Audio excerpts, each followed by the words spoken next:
મિત્રોના વચનનો બને તેટલો દ્રોહ અને અનાદર કરનાર છે. કોણ? અધમ પુરુષ. અધમ આત્માઓ કરે છે. આ વિદુરજીની નીતિની વાત ચાલી રહી છે, સત્પુરુષ વિદુર અને પછી પ્રભુ શ્રીજીનો બોધ. તો સત્પુરુષ વિદુરે પાંડવો કૌરવો વચ્ચેના યુદ્ધ પહેલા જે ચલિત વિચલિત ધૃતરાષ્ટ્ર હતા એને કહે છે કે હવે શું કરવા યોગ્ય છે, શું કરવા યોગ્ય નથી, અને આ રીતે વર્તાય તો રાત્રે સુખે સુવાય, તો તમને ઊંઘ આવે, તો જગતના જીવોને ઊંઘ આવે. તમે આ રીતે વર્તો. એટલે કેમ વર્તવું, સમ્યક પ્રકારે કેમ વર્તવું, એનો ધૃતરાષ્ટ્રને કરેલો બોધ એ વિદુરની છે.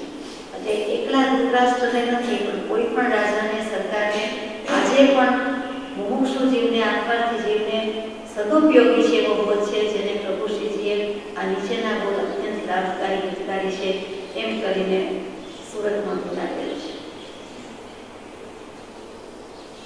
શાંતિનો માર્ગ. વિદ્યા, તપ, ઇન્દ્રિય નિગ્રહ અને લોભ ત્યાગ કરે.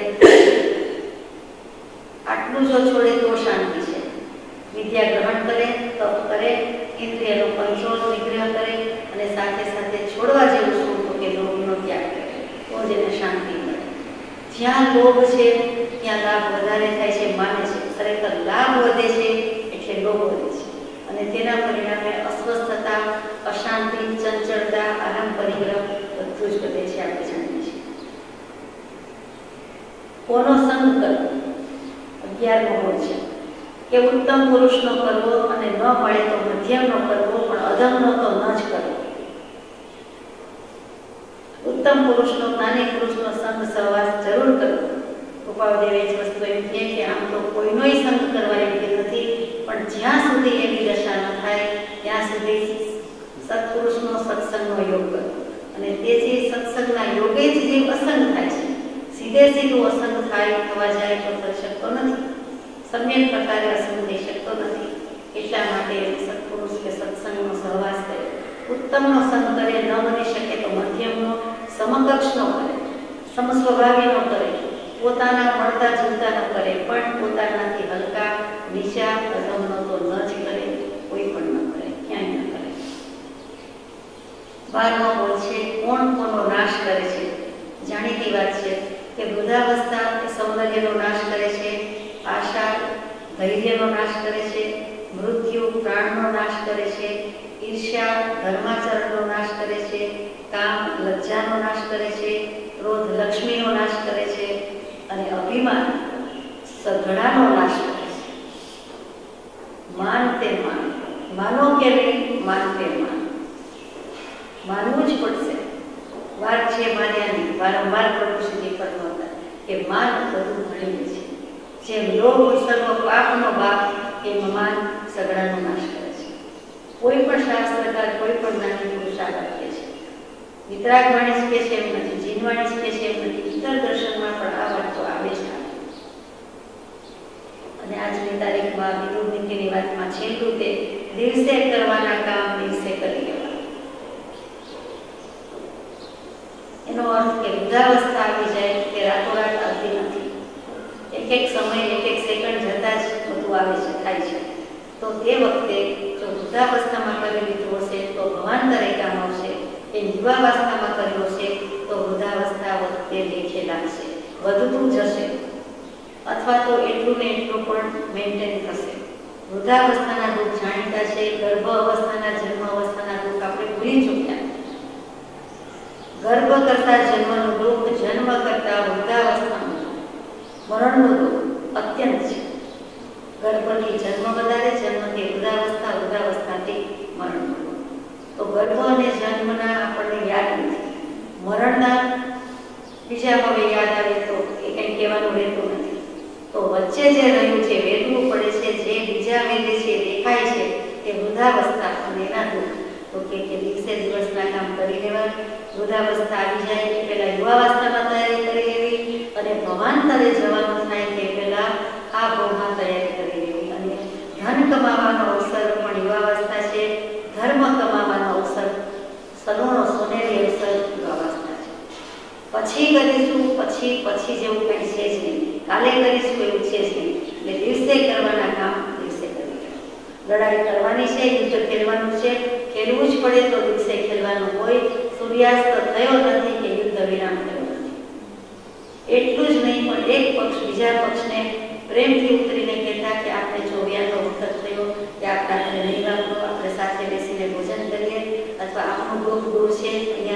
સમરાંગણમાં અડધે રસ્તે અડધવત છીએ તો મારા ટિફિનમાંથી કે મારી પાસે જે છે, મારા સૈન્ય પાસે છે એ આપવા આપી દો. એ વિવેક હતો, એ વિનય હતો, એ શિષ્ટાચાર હતો. એનો કોઈ ભંગ કરતી ન. લડે ત્યારે લડે, ઘોડા પર હોય, હાથી પર હોય, ઊંટ પર હોય, જે રીતે હોય ત્યારે લડે છે, પણ પગ નીચે મૂકે છે. આ બાજુ સૂર્યાસ્ત થાય છે. ખરેખર સૂર્યાસ્ત ક્યારે થયો કહેવાય? બધા ટાઈમ ટેબલ આપણી પાસે છે, બોલે છે, પણ ખરેખર ક્યારે છે? શાસ્ત્રોક્ત સૂર્યાસ્ત ક્યારે છે? કે ડૂબતો સૂરજ જોવો તે. સૂર્ય ડૂબી રહ્યો હોય અને બિલકુલ એમ થાય કે હવે ગયો દરિયામાં, પાણીમાં કે ક્યાં અલોપ અદૃશ્ય થયું, તે વખતે સૂર્યાસ્ત થયો. સૂર્ય અસ્ત થતો ત્યારે જાય. એટલે ખરેખર નિયમ હોય જેને રાત્રિ ભોજન ત્યાગ તેને તે લાગુ પડે છે. પણ આપણે ડૂબતો સૂરજ ક્યાં જોવા જઈએ? એટલે એટલું જે કંઈક ટેબલ કોષ્ટક છે એ પ્રમાણે અનુસરીએ છીએ. જૈન રાજા હતા, ક્ષત્રિય રાજા હોય, ધર્મે જૈન હોય અને આવી લડાઈ કરવાનો વખત આવતો ત્યારે રાત્રિ ભોજન ત્યાગનું આટલું મહાત્મ્ય હતું. ચોરિયાત કરતા કરાવતા ત્યારે સાધર્મિક વાત્સલ્ય, સાધર્મિક બનતું ત્યારે વેરઝેર નહીં. એટલી ઉદારતા, એટલી વિશાળતા. એક કર્તવ્યભાન હોવાથી ઘોડે ચડીને યુદ્ધો ખેલવા પડ્યા છે, પણ પછી કોઈ ભાવ નથી. ક્ષમા કેવી તરત જ આપી છે. તેમાં ઝેર મેળવી દે, તેમાં ખવડાવી દે, તેમાં પીવડાવી દે તેમ નહીં, દબો નહીં. આજે આપણે જાણીએ છીએ એક દેશ બીજો દેશ કંઈ મિનિસ્ટર્સ વગેરે ગયા હોય, પ્રાઇમ મિનિસ્ટર, ચીફ મિનિસ્ટર કે પ્રેસિડન્ટ, અને પછી આવા દગા થતા હોય છે. આ નવી વાત નથી. તે વખતે આ બોધ કેટલો લાભદાયી છે, હિતકારી છે. એવી જ રીતે કોઈ એક મુમુક્ષુ બીજા મુમુક્ષુને કરે જ નહીં, સવાલ નથી. પણ કહેવાતો મુમુક્ષુ હોય, કહેવાતો શ્રાવક હોય, બીજાને મારી નથી બનતું એમ નથી. સમાજમાં આજે પણ આવા પ્રસંગ બને છે. આપણી આંખ સમક્ષ બને છે. આપણે આંખ આડા કાન કરીએ પણ બને છે, એ તો હકીકત છે. એ દુઃખની વાત છે, એ કરુણતા છે. તો બોધ લેવાનો છે કે આવું દિવસે કરવાના કામ દિવસે કરી શકાય. જમવાનું હોય કે લડાઈ કરવાની કે ગમે તે કામ હોય, આટલું થાય તો રાત્રે સુખે સુવાય. એ જ વસ્તુ ઉત્તરાધનજી સૂત્રમાં ફરમાવે છે, જેને કૃપાલદેવે નોંધ્યું છે એટલે એનું વિશેષ મહાત્મ્ય છે. જેને મૃત્યુની સાથે મિત્રતા હોય, અથવા જે મૃત્યુથી ભાગી છૂટી શકે એમ હોય, અથવા હું નહીં જ મરું એવો નિશ્ચય હોય, તે ભલે સુખે સુવે. જેને મૃત્યુની સાથે મિત્રતા હોય એને મરણનો ડર નથી. સમાધિ મરણ, જ્ઞાની પુરુષો, પંડિત મરણ કે મૃત્યુ કંઈ નહીં, મોક્ષનું અથવા તો બીજા ભોગમાં પણ સત્કાર્ય કરવા સમક્ષ પ્રયાણ થશે, વહેલું પ્રયાણ થશે, કાંઈ વાંધો નથી. તો મૃત્યુને પણ મિત્ર ગણે છે કે મોક્ષ લઈ જશે, મોક્ષનો માર્ગ બતાવશે. એટલે કે સમાધિ મરણવાળા પંડિતો, જ્ઞાની પુરુષો બધા જ કે જેને મૃત્યુની સાથે મિત્રતા હોય, એ તો આવવાનું જ છે ને, તો એની સાથે દુશ્મની શું કામ? અનંતકાળથી આ દેહ લીધો, ધારણ કર્યો અને મૂક્યો, તો મૃત્યુ તો છે. એક નક્કર સત્ય છે, નગ્ન સત્ય છે, કડવું સત્ય છે, સ્વીકાર છે. ભલે આપણી તૈયારી થઈ ગઈ છે, આપણે સમ્યક દર્શનાત્મક જ્ઞાન લઈ લીધું છે, એમ પૂછવાનું છે. તો હવે જે થાય તે થાય, અમારું ગમે તે થાય, દેહનું તો જે થવાનું છે તે થવાનું છે. પણ જે આ ભલે કરવા જેવું હોય તો એ કરી લીધું હોય તો મૃત્યુની સાથે મિત્રતા છે કે ભલે કોઈ ડર નથી, કોઈ ભય નથી, કોઈ બીક નથી. અથવા મૃત્યુથી ભાગી છૂટી શકે એમ હોય કે આ દેહ અમર છે, હું મરવાનું જ નથી, અથવા તો હું નહીં જ મરું, કે કોઈ કાળે હું મરવાનો નથી. એટલે કે આ અજર અમર અવિનાશી છે, હું મરતો નથી, હું આત્મા છું. જે જાય છે તે તેને થાય છે. એટલે આત્મજ્ઞાનની પ્રાપ્તિ છે. અપહમ અમર ભય ન મરેંગે, અપહમ અમર ભય ન. એવી જે દૃઢીભૂત થઈ ગઈ છે ભાવના, તેને નિશ્ચય છે કે હું નથી મરતો, એટલે ભલે જે થવું હોય તે થવું, જ્યારે આવું હોય ત્યારે વહેલું આવું એવું પણ ઈચ્છવાનું નથી, તો પણ આર્થ ધ્યાન છે, અપધ્યાન છે. જ્યારે આવે ત્યારે બધી તૈયારી થઈ ગઈ છે એમ પૂછવાનું છે. બહાર ગામ જાય ત્યારે બધી તૈયારી થઈ ગઈ છે, સેલફોન લીધો, ચાવી લીધી, પૈસા લીધા, પર્સ લીધું, લગેજ પેક થઈ ગયું, વગેરે. કાંઈ ભૂલવા જેવું કાંઈ નહીં. જ્યાં જવાનું છે ત્યાંનું એડ્રેસ પણ છે, મોઢે છે, સાથે છે, લખેલું છે, ફોનમાં છે. હવે સિદ્ધશિલાએ જવાનું હોય તો એક ગતિમાંથી બીજી ગતિમાં જવાનું હોય તો આત્મા શું સાથે લઈ જાય છે? બધો અકાઉન્ટ છે, બધો રેકોર્ડ છે, એ ભૂલ ન થાય, એ ક્યારેય ભૂલ ન થાય. 4 કોષ ગ્રામાંતરે ખર્ચી બાંધેલા પરભવ નિશ્ચય જામનું યકી ધર્મ વિચાર. જવાનું છે, હકીકત છે. 2-4 દિવસ ક્યાંક જવું હોય તો કેટલી તૈયારી, કેવી તૈયારી, અને આમાં શું? તો ભગવાન અમે તૈયાર છીએ, એમ આપણી તૈયારી હોવી જોઈએ. તો રાત્રે ઊંઘ આવે. રાત્રે સમાધિ ભાવે શયન કરવાની પરમ કૃપાની આજ્ઞા છે. એકાકી સૂવું, એકલું સૂવું અને સમાધિ ભાવે શયન કરવું, કે જગત આખાને, જગતના જીવોને, બધી વસ્તુને, બધા પ્રત્યેના આવીને અપરાધને ખમાવું છું, અને હું આહાર શરીર ઉપદી પચકુપા પડાર મરણ આવે તો ઓસેવું, જીવું તો આકાર. આ બધી રાવડી દુનિયા આખીની લીધી છે, એ બધીનો ત્યાગ કરીને જાઉં છું. કોઈ સાથે હવે પ્રયોજન ન હોજો, એટલે કે મને આઘોમાંય ન જો, મરતાય ન જો, અને ભવાંતરે પણ હવે કોઈની સાથે પ્રયોજન ન હોજો. આ છેલ્લો દેહ હોય, છેલ્લો ભોગ હોય, છેલ્લો જન્મ હોય, એટલે સિદ્ધાર્થમાં સાથે જ રહેવાનું છે, બાકી ક્યાંય જવાનું નથી. એવો ભાવ આપણે કરીને સુવાની આજ્ઞા છે, ઊંઘવાની આજ્ઞા છે. અને ક્યારે સૂઈ શકે? દિવસ આખામાં ચર્યા ઉત્તમ હોય તો જ સૂઈ શકે, બાકી ઊંઘશે નહીં આવે. નાનામાં નાનો દોષ પણ નડે, કનડે, અપરાધ ભાવ કબૂલાત આવ્યા જ કરે, અને જીવ માયનો દુઃખી થતો જ રહે. પણ દુઃખી થતાં પશ્ચાતાપ રહેતા પણ સુખી શું હોય? તો આ વિદુર નીતિ અને પ્રભુશ્રી કૃપાવૃતનો અને કંસારીજીનો બોધ, તે આપણી નીતિ. તે નેતા છે, લીડ કરે છે, તે દોરી જાય ત્યાં જવાનું છે, તે નીતિ. નેતા જે રીતિથી દોરી જાય, જે સમ્યક રીતિથી દોરી જાય, જે સારી રીતેથી દોરી જાય, જે પદ્ધતિથી દોરી જાય, તેમના રીતિ, પદ્ધતિ, નીતિ, શૈલી બધું એક. આગળ જઈએ. પુષ્પ નંબર 84. આજનો દિવસ સોનેરી છે, પવિત્ર છે, કૃતકૃત્ય થવાનું છે, એમ સત્પુરુષોએ કહ્યું છે, માટે માન્યતા. આજનો દિવસ, બધું આજના દિવસની જ વાત છે. હવે નાખે દિવાળી, રાત્રે વ્યતિક્રમી ગઈ, પ્રભાત થઈ, નિદ્રાથી મુક્ત થયા. ભાવ નિદ્રા ટાળવાનો પ્રયત્ન કરજો. પુષ્પમાળાનું પહેલું વચન.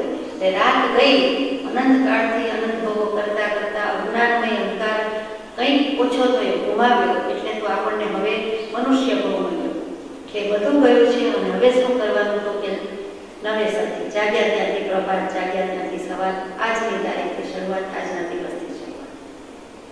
સોનેરી છે. સોનેરી એટલે શું? પીળા રંગનો હોય, તડકો આવે, સૂર્યપ્રકાશ આવે તો સોનેરી, સૂરજ દાદા ન દેખાય તો સોનેરી નહીં, એમ તો નથી. તો આજનો દિવસ સોનેરી છે એટલે શું?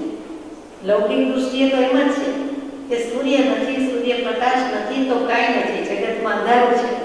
જેમ સૂર્યપ્રકાશનું મહાત્મ્ય છે, એનો પ્રકાશ સોનેરી કહેવાય છે, તામ્રવર્ણી છે, પણ કોપર અને ગોલ્ડનું કોમ્બિનેશન છે, એ સોનેરી દિવસ કહેવાય છે, પીળું નથી. અહીંયા સોનેરી દિવસ શું છે? તો કે સુવર્ણધર, સોનાનો, સોના જેવો, ઉત્તમ, ધ્યાનમાં લેવા જેવો દિવસ એ સોનેરી દિવસ. એ નજરમાં આવવો જોઈએ. મારું ધ્યાન કેમ પડતું નથી કે સવારે સૂરજ ઉગી ગયો?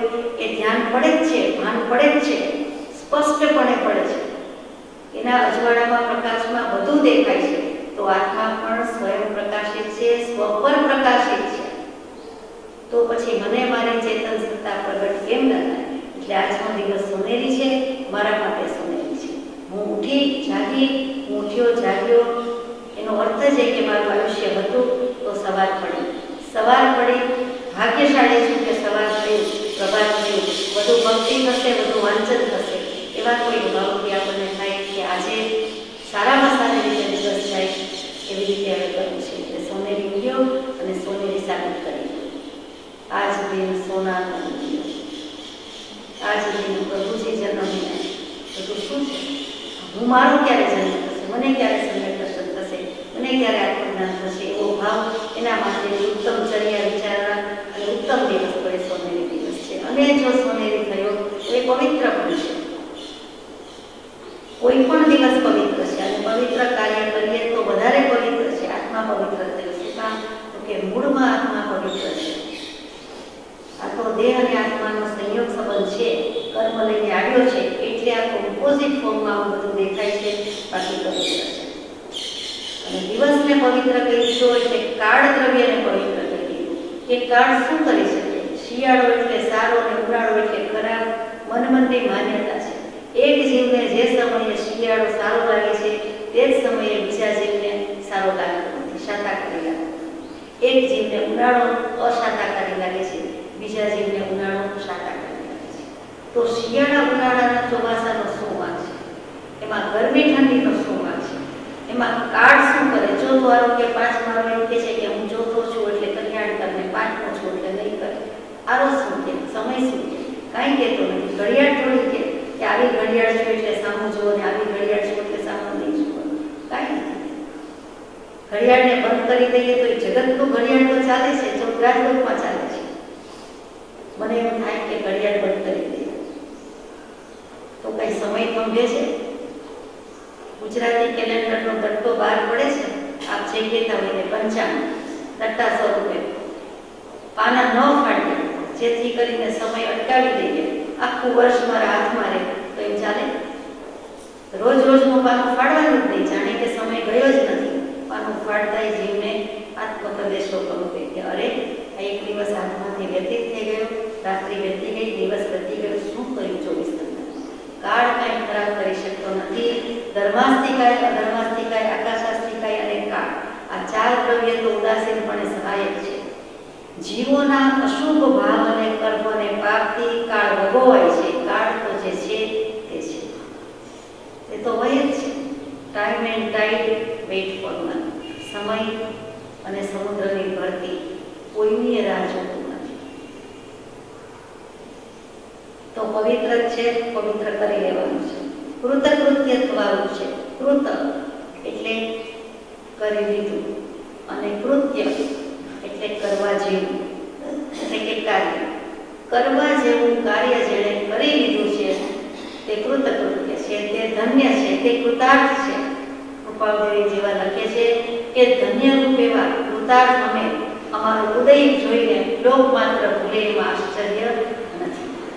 લોકોને ઓળખાણ નથી, તમારું ઉદય એવું છે. અમે તો ધન્ય થઈ ગયા છે, ધન્ય તે દિવસ આ લખાઈ ગયું છે. અમે આત્મધનની કમાણી કરી લીધી છે, કૃપાળદેવી છે. શ્રેષ્ઠ ધન પ્રાપ્ત કરી લીધું છે, અમે ધન્ય છીએ અને અમે કૃતકૃત્ય. આ ભવે કરવા જેવું કાર્ય એ તો છેલ્લું બતાવી દીધું. આપણે જેટલું હોય એટલું, પણ આપણે પણ કરવા જેવું કાર્ય સમ્યક દર્શન, આત્મજ્ઞાન આ ભોગમાં. અને તો પછી એના માટે જ આ દિવસ ઉગ્યો છે, આપણું આયુષ્ય બાકી રહ્યું છે. જેમ જીવ કહે છે કે હજી ભક્તિ કરવાની લખી હશે તો જીવીએ છીએ, જીવીએ જાય છે. તો એવી રીતે સોનેરી દિવસ આવવાનો હશે, માટે આ કૃતકૃત્ય થવાનું છે. આજે જ કલ્યાણ કરવાનું હશે, આજે જ થવાનું હશે એવો કોઈ ભાવ, એમ સત્પુરુષોએ કહ્યું છે. માટે માન્ય કર. ઘરનું નથી, ખિસ્સાનું નથી, સત્પુરુષોએ કીધું છે, દીધું છે, ફરમાયેલું છે, એટલે આપણે માન્ય કરવાનું છે. પ્રભુ શ્રીજીના બોધ પ્રમાણે વાત છે માન્ય. એક સ્તવનમાં પણ આવે છે કે વાત છે માન્ય. પુષ્પ નંબર 85. જેમ બને તેમ આજના દિવસ સંબંધી, સ્વપત્ની સંબંધી પણ વિષયાસક્ત ઓછો રહે છે. ખરેખર તો બ્રહ્મચર્યની જ આજ્ઞા છે. આત્માએ આત્મામાં રહેવું, સહજાત્મ સ્વરૂપમાં રહેવું તે જ આજ્ઞા છે. બ્રહ્મ આત્મા, ચર્યા ચરવું, ચરવું, ફરવું, સ્થિર થવું, જે કંઈ કરવું તે આત્મામાં એનું નામ પૂર્ણ બ્રહ્મચર્ય, શુદ્ધ બ્રહ્મચર્ય. આત્મા ક્યારેય એવી ગતિને સ્થિતિને પ્રાપ્ત થાય એમ વિચારતા બને તેટલું બ્રહ્મચર્ય પાલન કરવું, થોડા દિવસ પણ કરવું, છેવટ સ્વપત્ની સંબંધી પણ પાડવું, અને એમાં પણ વિષયાસક્ત ઓછો રહે છે. કરવું પડે તો કરવું, પણ વિષયાસક્તિપૂર્વક કરવું નહીં. આસક્તિ પણ થોડીક રાખવી પડે તો રાખવી, પણ ઓછી કરવી અને ઓછી રાખવી. બની શકતું નથી, થઈ શકતું નથી બધા જીવથી, માટે અંશે છૂટ આપી છે, પણ ઓછી કરવાની વાત કરી છે. એના પછીનું પુષ્પ 86 મૂક્યું છે. એના જ અનુસંધાનમાં છે આત્મિક અને શારીરિક શક્તિની દિવ્યતાનું તે મૂળ છે. એ જ્ઞાનીઓનું અનુભવ સિદ્ધ વચન છે. શારીરિક શક્તિ બળ પણ ક્ષીણ પામે છે જો વિષયાસક્તિ વધારે હોય તો. વિષયાસક્ત ન હોય, વિષયોમાં પ્રવર્તન ન હોય, તેનું શારીરિક બળ પણ એટલું જ મજબૂત હોય છે. ઘણું બધું હોય છે. અને આત્મિક બળ એ તો કોઈ સીમા નથી. એનું વીર્ય હંમેશા આત્મામાં જતું હોવાથી, એટલે કે આત્મા અને શરીર, દેહ અને આત્મા બંને બળિયા થાય છે, પુરુષાર્થ ખેડી શકે છે. બ્રહ્મચર્ય એ મોટામાં મોટું સાધન છે. સત્સંગને સાધન બતાવ્યું છે, વહેલું પહેલું ને સહેલું. એવી જ રીતે બ્રહ્મચર્યને મોટું સાધન બતાવ્યું છે. સર્વ ચારિત્ર અંગીકાર કરવાને માટે, વશીભૂત કરવાને માટે, પ્રમાદમાં નહીં રહેવા માટે આત્મનમાં અઢીરીથી બહુ સુંદર મૂકી છે. બ્રહ્મચર્ય એ ઉત્તમ સાધન છે. તો બની શકે તો એનાથી રમ્યતા, ભવ્યતા અને દિવ્યતા આવે છે. આત્મા પોતે રમ્ય છે. એનો સ્ફૂર્તિનો ગુણ છે, એનો ઉપયોગનો ગુણ છે. ઉપયોગ લક્ષણે સનાતન સ્ફૂર્તિ તેવો આત્મા એમ કહીએ છીએ. સમય સમય ઉપયોગ તો છે, એટલે ઉપયોગ લક્ષણે સનાતન સ્ફૂર્તિ, પુષ્પ, કળી, આમ જાણે એક એક પંખુડી પાંદડી ખીલું ખીલું હોય ને ખીલી જાય, એવી રીતે ઉપયોગ તો છે ને છે. તો ઉપયોગ લક્ષણે સનાતન, સતત, સત, અસ્તિત્વ એકધારું હોય જ છે, ક્યારેય નથી એમને ઉપયોગની ધારા છે જ. તો એવો આત્મા છે અને તેમાં રહી જવા જેવું છે. એટલે રમ્ય, રમતા ગુણ છે આત્માનો. પછી ભવ્યતા છે, મોક્ષે જવાની યોગ્યતા ધરાવે છે.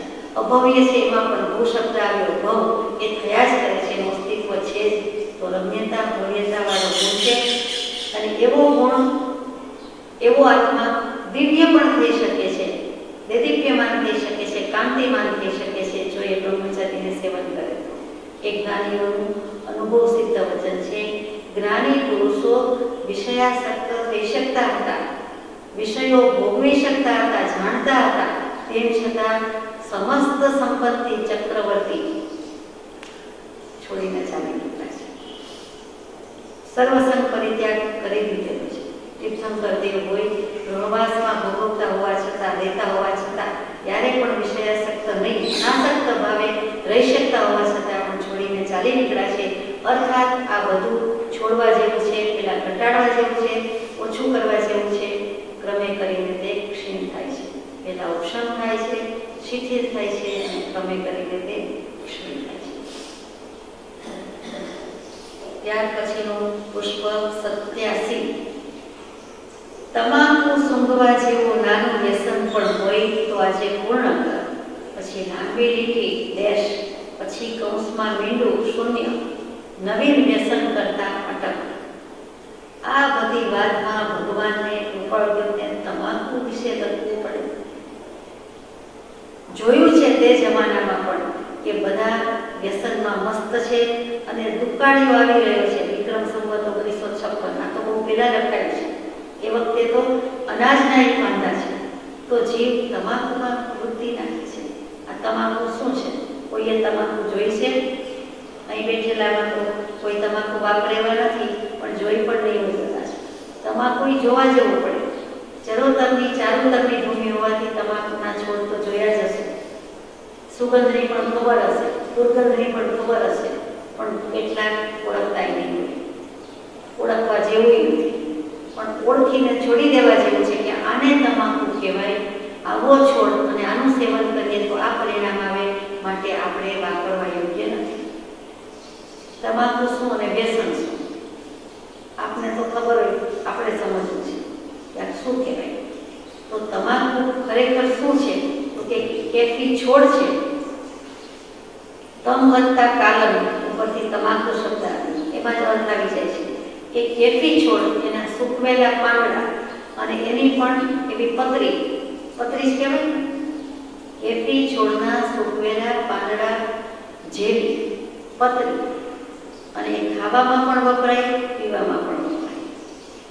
ખાવામાં મસાલો વગેરે કહેવાતું હશે, પીવામાં કોઈએ ભૂકો પીતો કોઈને જોયા હોય, બીડી પીતા જોયા હોય, સિગારેટ પીતા જોયા હોય, જુદા જુદા ફોર્મમાં ભૂકો પીતા જોયા હોય. એમાં તો ચલમ હોય, ચલમમાં નાની ચારાની આઠાની જેવડી, રૂપિયા જેવડી ઠીકરી હોય. રૂપિયો કદાચ મોટો પડે, ચારાના આઠાના જેવડી હોય.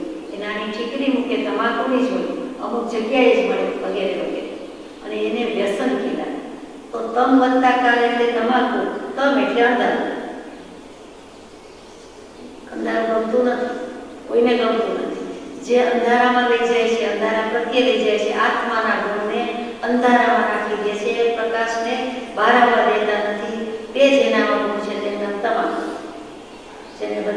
તમકી તમકી કહેતા હોય છે તે. બ્રહ્માને 4 વડા અને એને પૂછ્યું કે શ્રેષ્ઠમાં શ્રેષ્ઠ શું?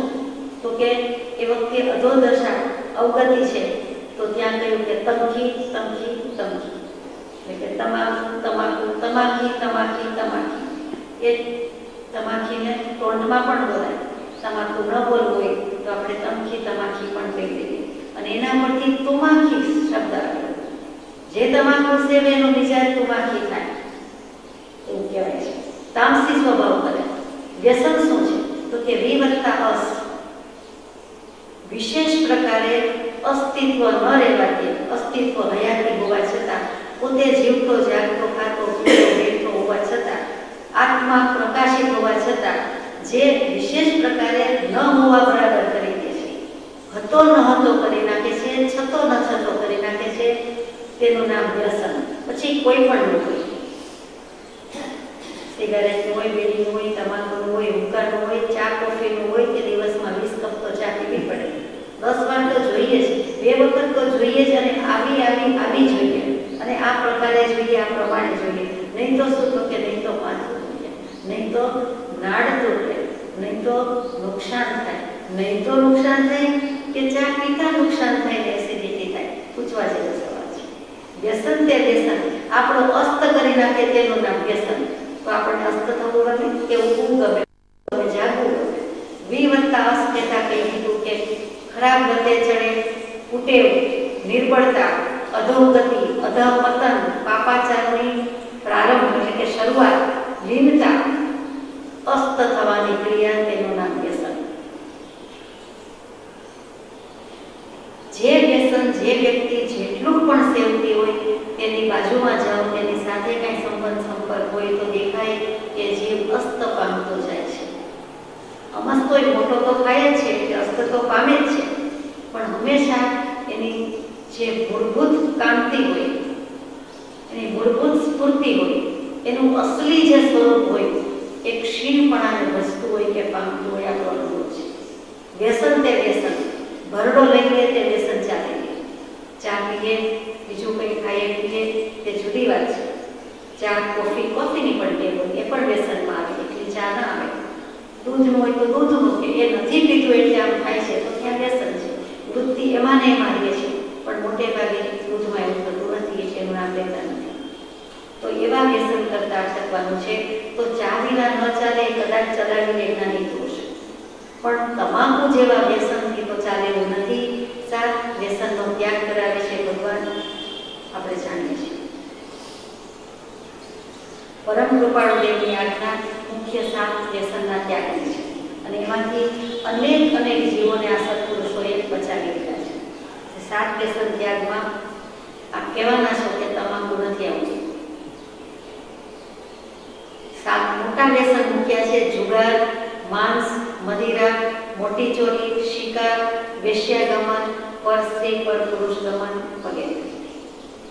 જીવ છટકવારી શોધે છે એટલે આવતું નથી, પણ આમાં એક રીતે આવી પણ જાય છે કે એ પેલું વ્યસન સેવતા આ વ્યસનમાં જતા વાર લાગતી નથી. કોઈક વખત તમાકુ ન જ મળતી હોય, પ્રતિબંધિત હોય, ત્યારે જીવ નાનકડી વાત માટે વલખા મારે, એનો તરફડાટ હોય, એનો ધમસાટ હોય, એનો વલવલાટ હોય, અને એક ઘણી માટે પણ દાન ચોરી, મોટી ચોરી જેવા પાપ કરી નાખે છે. કોઈના ઘરેથી, કોઈની પાસેથી, કનિષ્ઠમાં કનિષ્ઠ, નીચમાં નીચ, અધમમાં અધમ, હલકામાં હલકા એવી કોઈ વ્યક્તિ પાસે જઈને બેસીને એના ઘરે, એના પગથિયા ચડીને, એના ઓટલે એની પાસેથી જે કર કરીને આજીજીપૂર્વક કરે છે, આપણને થાય કે આ માણસ ટકા કે કોડીનો થઈ ગયો. એક ચા માટે, એક કોફી માટે, એક તમાકુ માટે. એમાં એવું શું છે? એમાં એવું કાંઈ નથી. એ વિનાશને નોતરે છે એમ કહેતા મને કાંઈ હાનિ પહોંચતી નથી. એ છોડી દેવા જેવું છે. કાલ થતું હોય તો આજ થતું હોય તો. શરૂઆતમાં 2-4 દિવસ આકરું લાગે. કોઈ પણ વ્યસન શરૂઆતમાં થોડી કલાક, થોડા દિવસ નીકળી જાય, થોડી કલાક નીકળી જાય, 24-48 કલાક નીકળી જાય, એ જંગ જીતી ગયો. ભલભલા વ્યસનીઓ વ્યસન મુક્ત થઈ જાય છે. શું કામ થઈ જાય છે? કેવી રીતે થાય છે? એના પણ ઉપાય છે, એની યુક્તિ છે. એક વ્યસનથી મુક્ત થવા માટે જીવ $5 લાખ, $5 લાખ રૂપિયા ખર્ચવા પડે છે. અને ખર્ચે છે અને 5 કોડીની કિંમતનો થઈ જાય છે. એની વૃત્તિ ઉપયોગ જીવ જે ગયો તેમાં જ વર્તે છે.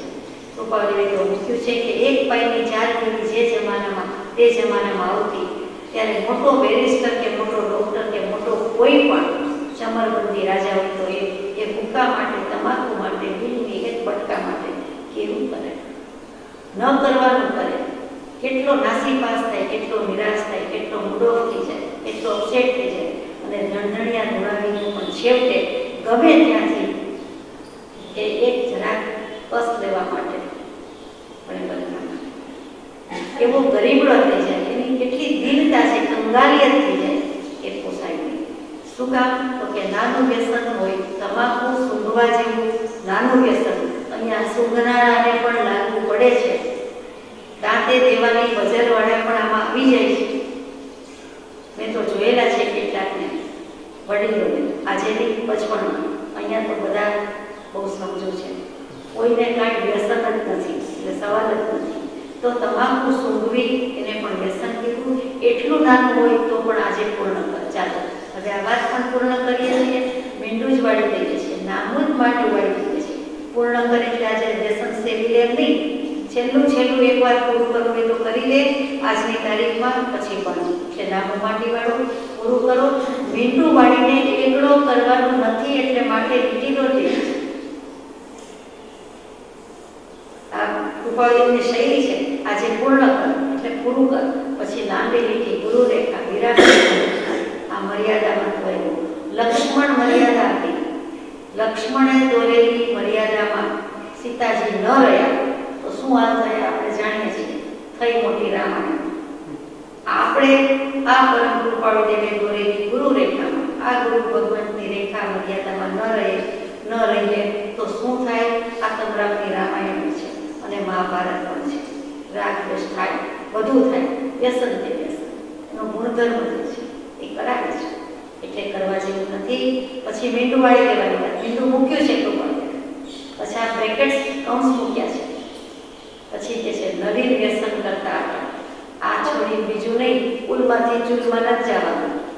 બીડી છોડી દીધી, પછી સિગારેટ શરૂ કરી, એમ નહીં કહેવાનું.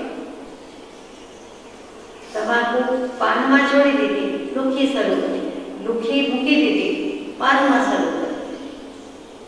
ખાલી પાન ખાઈ છું નાગરવેલનું, એ ખાલી પાન ખાય એટલે એમાં જરાક મળતા વાર લાગે નહીં.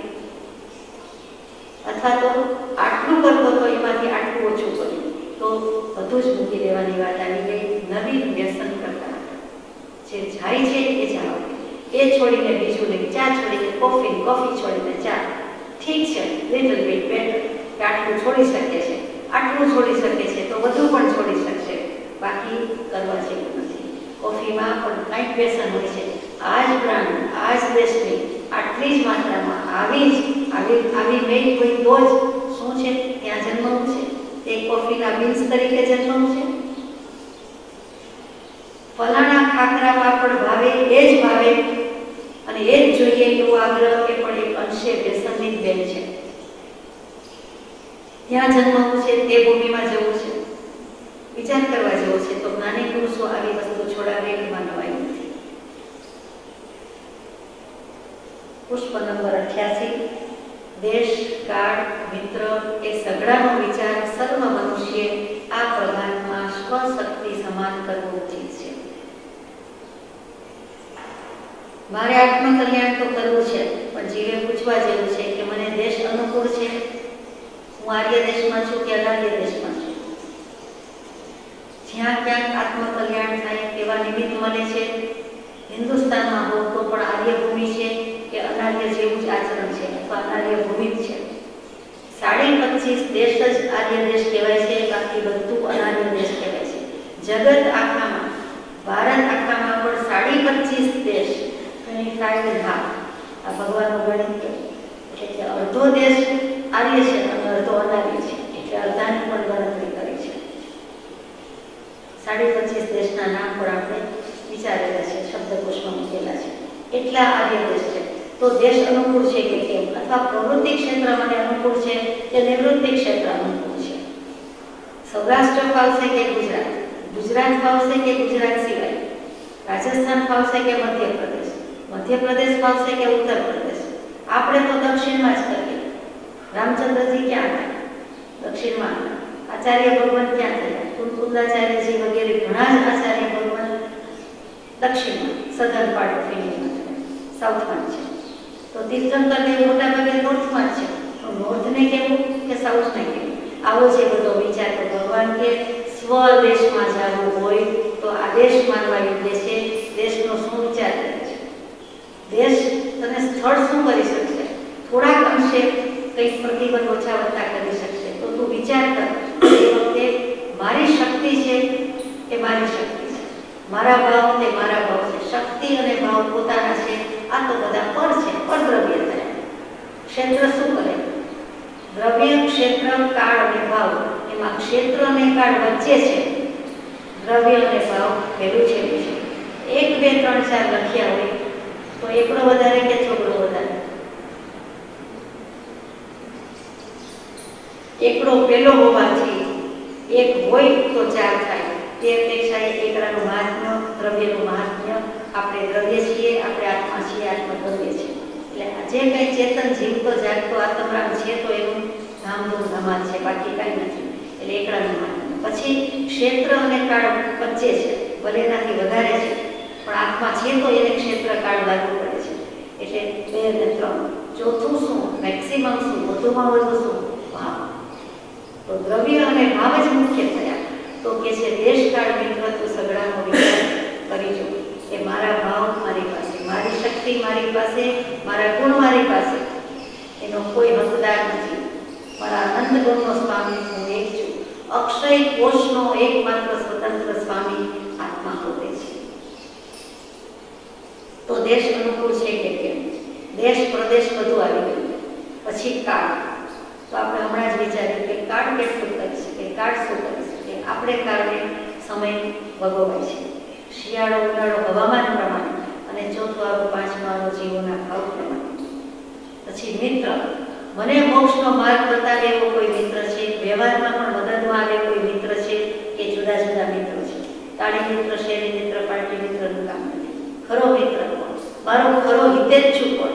ખરો હિતેચ્છુ સત્પુરુષ સિવાય કોઈ નથી. માવતરને પણ સ્વાર્થ હોય, પરિવારના કોઈ પણ સંબંધમાં પણ સ્વાર્થ સ્વાર્થ સ્વાર્થ છે અને છે. જીવને સ્વીકાર કરતા વિચાર આવે છે, વિચાર કરે છે, એમ થાય છે કે ના, એમાં થોડો સ્વાર્થ હોય, એમાં સ્વાર્થ છે. સ્વાર્થ બુદ્ધિ વિના કાંઈ નથી. અને આત્મા પણ સ્વાર્થી જ છે. આપણને લક્ષ્ય નથી, એને સ્વાર્થથી જ થવા જેવું છે. સેલ્ફિશ, સેલ્ફ સેન્ટર્ડ એવો સ્વાર્થ કે હું આત્મા છું, મારે મારું જ કલ્યાણ કરવાનું છે, બીજાનું નહીં. મારો અર્થ, મારો હેતુ સરી જાય તો આ બહુ સફળ. આત્મા, જગત સ્વાર્થી છે પણ આત્મા એ સ્વાર્થી થઈ જવા જેવું છે. સૌ કોઈ જીવને નાની મોટી સ્વાર્થ વૃત્તિ તો છે જ, એ વિચાર કરવાનો છે. મિત્ર સત્પુરુષ જેવો મોક્ષ માર્ગે લઈ જાય એવો કોઈ બીજો મિત્ર નથી. સાચો દોસ્ત છે દોષ બતાવી, દોષ કઢાવી અને ગુણનો લક્ષ્ય કરાવે છે તે દોસ્ત, તે સત્પુરુષ. તો દેશકાળ મિત્ર એ બધાનો સગડાનો વિચાર સર્વ મનુષ્ય કે આપણે આવી ગયા. જો મનુષ્ય હોય, મનુષ્ય લખ્યું છે, માનવ નથી લખ્યું. મનોપુત્ર મનુષ્ય, જે મન વડે કર્મો બાળી શકે છે તે મનુષ્ય. જે મન વડે બંધાય છે તે જ મન વડે આત્મા કર્મો બાળી શકે છે, એનો વિવેક કરી શકે છે. મન વત્તા ઉસ બાળી નાખવું. ઉષ્ણ શબ્દ આવે, ગરમ મન. આપણું મન જે ભાઈ મનડું કહીએ છીએ તે મન શું છે? આત્માનો ઉપયોગ જ્યારે વિચાર કરવાનું, મનન કરવાનું કામ કરે છે ત્યારે તે મન કહેવાય છે. માનો કે મન પાસેથી કામ ન લીધું, મન બાળી નાખ્યું, મન હોવા છતાં મનનો રોગ બંધ કર્યો, નિર્વિકલ્પ થયા, સંકલ્પ વિકલ્પ રહિત થયા, નિર્વિચાર થયા, તો એ આત્માનો ઉપયોગ આત્મામાં રહ્યો. એટલે કે તે આત્માના ઉપયોગમાં હોવાથી બીજા કર્મો પડી ગયા, તે સમય પૂરતા કર્મો પડી ગયા. એટલે મનુષ્ય તો આપણને કીધા છે આ પ્રભાતમાં, આ સવાર પડી ગઈ, એમાં સ્વશક્તિ સમાન કરવો ઉચિત છે. મારી શક્તિ તે મારી શક્તિ. પોતાની શક્તિ પ્રમાણે વિચાર કરવો જોઈએ કે મને શું અનુકૂળ છે. દેશકાળ મિત્ર આપણને 5મા આરામાં હળહળતા કાળમાં, આવા દુષ્મ કાળમાં શૂન્ય દર્શન થાય તો આપણા માટે અનંતકાળમાં એ દિવસ સોનેરી એ 5મો સોનેરી એ દુષ્મકાળ પણ સોનેરી. આપણને અનાર્ય ભૂમિમાં આત્માનો લક્ષ થાય તો અનાર્ય ભૂમિ આપણા માટે સોનેરી ભૂમિ, સ્વર્ણ ભૂમિ. આપણને કાળ ક્ષેત્ર સ્થળ કાંઈ કરી શકતું. અને એવી જ રીતે એવા જ ભાવે એટલે કે સમાધિ ભાવે, આત્મભાવે કોઈ પણ પૃથ્વીના પટ પર દેહ છોડી દઈએ તો આપણું સાર્થક છે. નિમિત્ત જે આવવાનું છે તે આવશે. આપણે જો આપણા ભાવમાં રહ્યા તો ખરો આશ્રમ તો પોતાનો ભાવ છે. આ બ્રહ્મચારીજી તપસ્વીજીનો બોધ છે. પ્રવચન સારની ગાથા છે કે ખરો આશ્રમ તો પોતાનો ભાવ છે. સ્થૂળ દૃષ્ટિએ થોડાક ફીટ, થોડાક યાર્ડ કે થોડાક મોટા વીઘા એકર એ આશ્રમ નથી. થોડીક જગ્યા, લિમિટેડ જગ્યા તેને આશ્રમ કહ્યું નથી. તે બાંધેલો આશ્રમ છે, એ માળખું છે. પણ ખરેખર શું છે તો કે ખરો આશ્રમ પોતાનો ભાવ છે. સ્વશક્તિ સમાન કરવો ઉચિત છે, આમ સમજાય છે. ખરું ભગવાન જાણે. આપણે તો એમના ખોળે બેસીને કાલું ઘેરું વાંચવાનું, વિચારવાનું કરીએ છીએ. સમજવું છે, આગળ જવું છે માટે. પુષ્પ નંબર 89. આજે કેટલા સત્પુરુષોનો સમાગમ થયો. આજે વાસ્તવિક આનંદ સ્વરૂપ શું થયું એ ચિંતન બિરલા પુરુષો કરે છે. આજની તારીખમાં જેટલી કલાક દિવસ વહી ગઈ તેમાં કેટલા સત્પુરુષનો સમાગમ થયો. કોઈ જ્ઞાની પુરુષ મળ્યા કે કેમ, કોઈ સત્પુરુષના વચનામૃતજી વાંચ્યા કે કેમ, વિચાર્યા કે કેમ, સાંભળ્યા કે કેમ, કોઈ જીનેશ્વર દેવની પૂજા આરાધના કરી કે કેમ, એમના દર્શન કર્યા કે કેમ, છન્ન પ્રછન્નપણે પ્રત્યક્ષ પરોક્ષપણે પણ કોઈ સત્પુરુષનો સમાગમ થયો, કોઈના પણ દર્શન પૂજા કર્યા વગેરે. અને આજે વાસ્તવિક આનંદ સ્વરૂપ શું થયું? આત્માનો આનંદ આવી છે. રિયલી યથાર્થ વસ્તુ સ્વરૂપે તું જેમાં વસેલો છે તે આત્મા, અને એના પરથી આવ્યું તે વાસ્તવિક એ આનંદ આવ્યો. આત્માએ બધી ક્રિયા પૂજા ભક્તિ કરી, તેને આનંદ સ્વરૂપનો અનુભવ થયો. અથવા આનંદ લાગે, નિજાનંદમાં લઈ જાય એવું કંઈ થયું.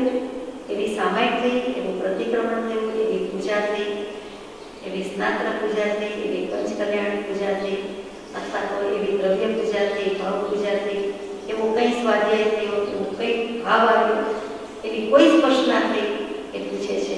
એનું ચિંતન કોણ કરે છે તો કે બિરલા પુરુષો કરે છે. કેટલાક પુરુષો જ કરે છે. આખા જગતમાં કેટલાક પુરુષોને આત્માને જે આવો લક્ષ છે એમાંથી કોઈક જ આત્મા આવો ભાવ કરે છે. એ મારું શું થાય? આજનો દિવસ કેવો ગયો?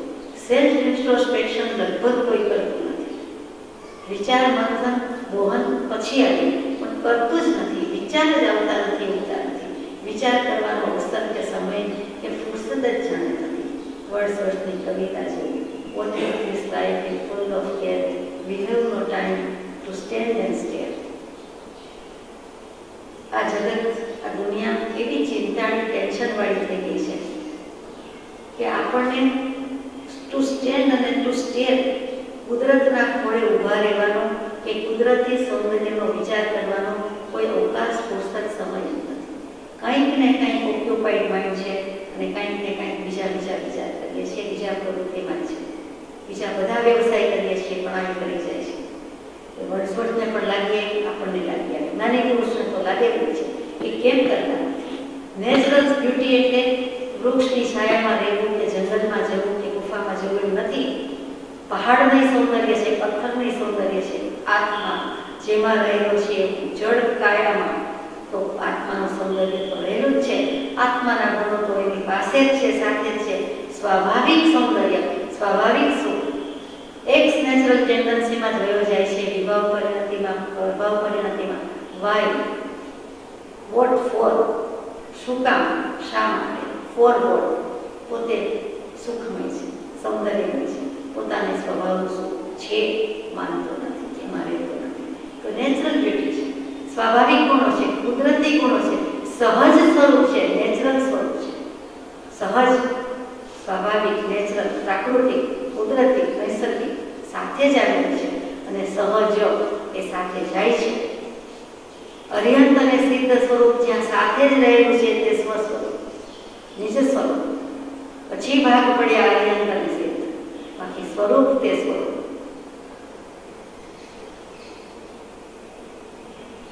પુષ્પ આજે તું ગમે તેવા ભયંકર પણ ઉત્તમ કૃત્યમાં તત્પર હો તો ના હિંમત થઈશ નહીં. ગમે તેવું ભયંકર અને વળી ઉત્તમ કૃત્ય,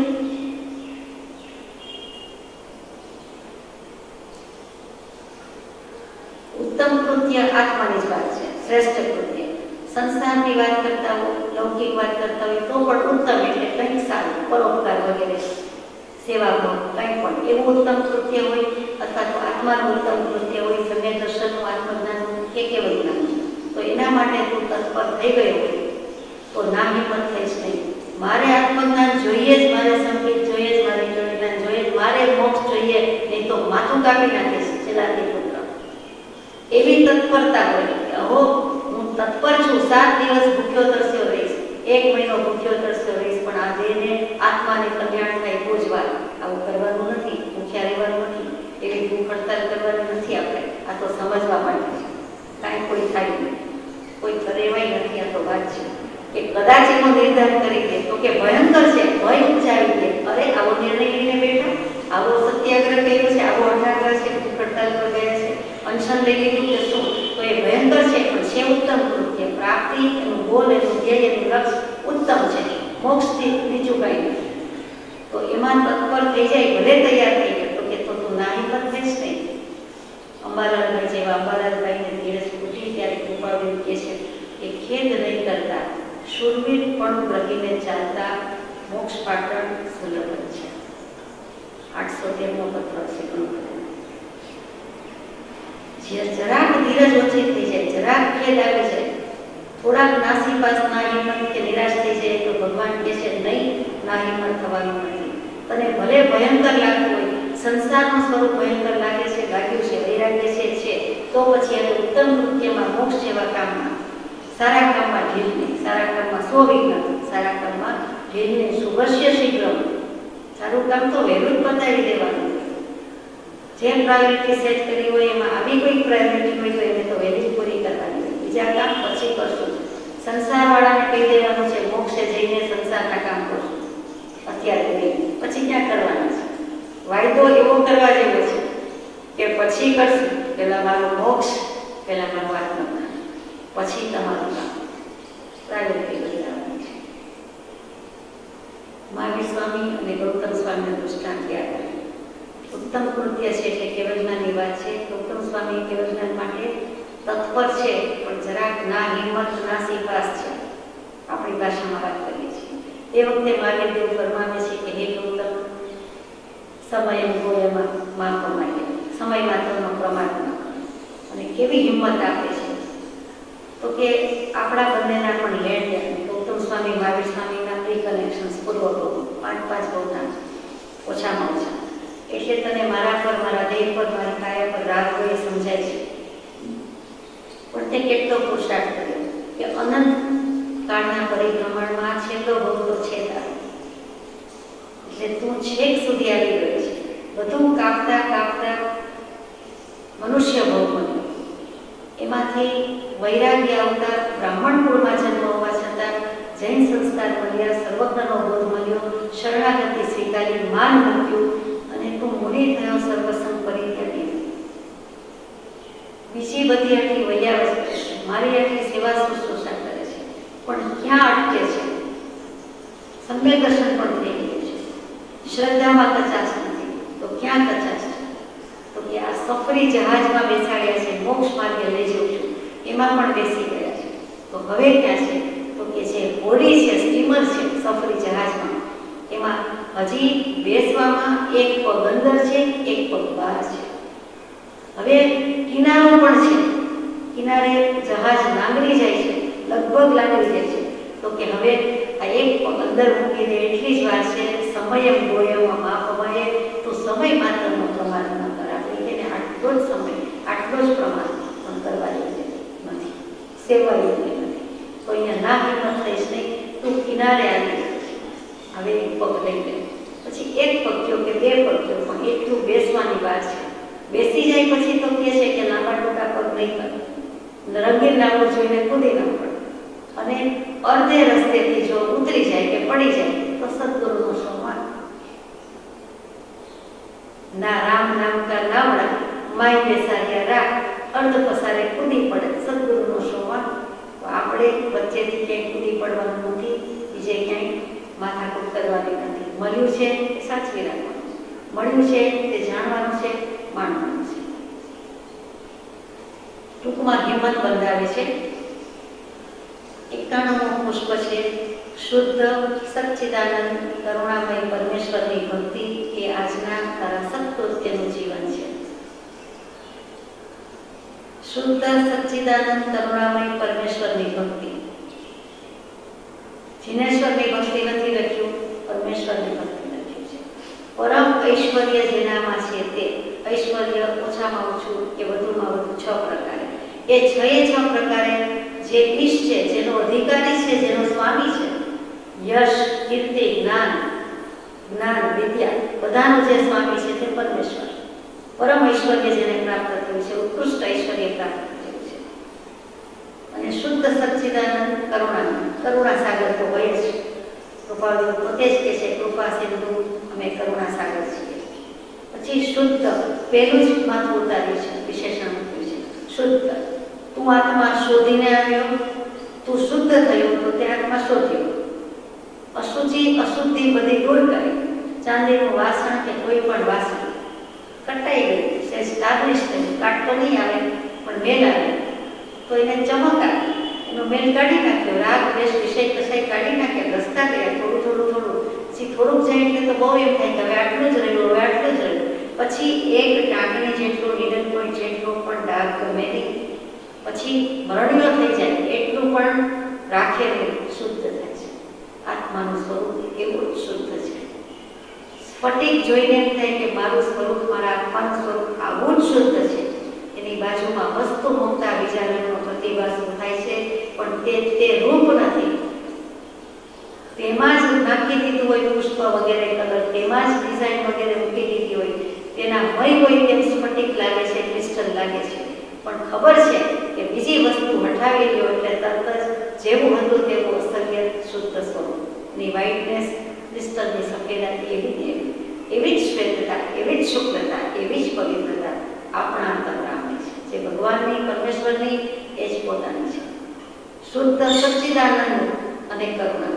સચ્ચિદ આનંદ એના વિશેષણ છે. સત ચૈતન્ય, અસ્તિત્વ, સત કેતા અસ્તિત્વ, આત્માને હોવાપણું છે, સિદ્ધ થઈ જાય તો પણ એનું હોવાપણું છે, એનું અસ્તિત્વ છે, આજે પણ છે, અત્યારે પણ છે.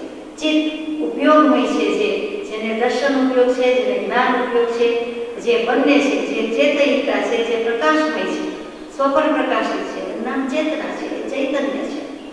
સચ્ચિત અને આનંદ, આ વત્તા નંદ, બધી બાજુથી એનું સ્વરૂપ આનંદમય જ છે. આપણે હસીએ છીએ ત્યારે કેટલાક જીવ સરોજ હાસ્ય ધરાવે છે. કોઈ બરમાડું હોય છે, કોઈનો મલકાટ હોય છે, ક્યાંક રાગદ્વેષના અંશ હોય છે, ક્યાંક મોહક સ્મિત હોય છે, કોઈ જુદું જ હોય છે. એ હાસ્ય બાદ કરો તો બાકીનાનું હાસ્ય નિર્દોષ, નિર્મળ, નિર્ભેળ. એ હાસ્યમાં આનંદ છે, એ આનંદમાં રાગદ્વેષ નથી, એમાં ગમાડવામાં નથી, એમાં સંકલ્પ વિકલ્પ નથી. એ સામાન્ય હાસ્ય છે, એ સ્વાભાવિક હાસ્ય છે. એ સ્વાભાવિક હાસ્ય, એ આત્મા હસું થઈ રહે તે હાસ્ય, તે આનંદ, તે આપણી પ્રસન્નતા છે, તે આત્માની પ્રસન્નતા. ચિત્ત પ્રસન્ને પૂજન ફલ પૂજા અખંડિત એ આનંદજી મહારાજમાં કહીએ છીએ. કપટ રહિત થઈ આત્મઅર્પણ, એ સ્વરૂપ આનંદમાનંદ કરમ પ્રસન્નમ જ્ઞાન સ્વરૂપમ નિજબોધ રૂપમ યોગીન્દ્ર મીડ્યમ ભવરોગ વૈદ્યમ. મીડ્યમ એટલે બીજું કાંઈ નથી, યોગીન્દ્રએ પણ જેને વખાણ્યું છે એવું જે આ સ્વરૂપ છે. આનંદ સ્વરૂપ છે, બીજાને આનંદ સ્વરૂપ કરે છે, પોતે બોધ સ્વરૂપ છે, બીજાને બોધ સ્વરૂપનું દાન આપે છે. એવા પરમ કૃપાળુ શ્રીમદ સદગુરુને હું નમસ્કાર કરું છું. તેમાં તો સદગુરુ કહેતા અનંતકાળના અનંત સદગુરુ આવી ગયા, બધા જ સદગુરુ આવી ગયા. હાથીના પગલામાં સર્વ સમાય છે, કૃપાળુદેવ કહેતા બધા તેમાં સમાય છે. એ શ્લોક આપણે રોજ બોલીએ છીએ. દેવવંદનમાં એ શ્લોક 2 વાર બોલીએ છીએ. એનું મહાત્મ્ય છે કે પોતે આનંદમય, પોતે આનંદ.